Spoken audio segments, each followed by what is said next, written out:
This video introduces how to create an entity relationship diagram using Microsoft Visio 2007.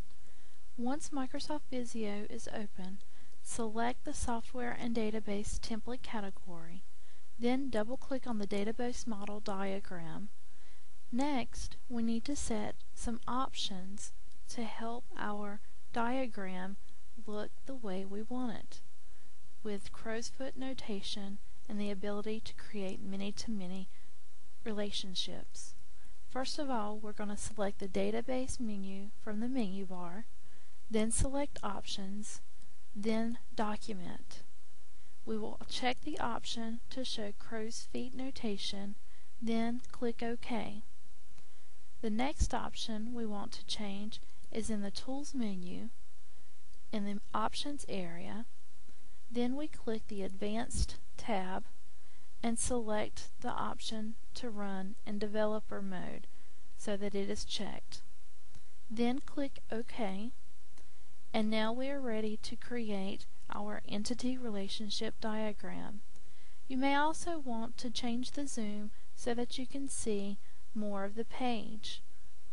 To add an entity to your page, select the entity shape in your Shapes task pane. Then drag the entity shape onto your page. The next thing you want to do is give the shape a name. In the Categories area, select Definitions, then change the physical name of the entity to whatever you want the table to be called. For instance, if we want to create a table named Employees, we would simply type in Employees. Then we need to add fields to our entity, so we're going to select the Columns category and begin entering in our field names. An employee would likely be identified by an employee ID. We can then select this column as our primary key field. Once that column is selected as the primary key, it is also marked in the table with a PK, and the field is listed at the top of the table. Next, we can add additional columns or fields to our table, such as first name and last name and hire date. We can also change the data type of our fields to match the type of data that will be stored in the database. Hire date would be a date time field.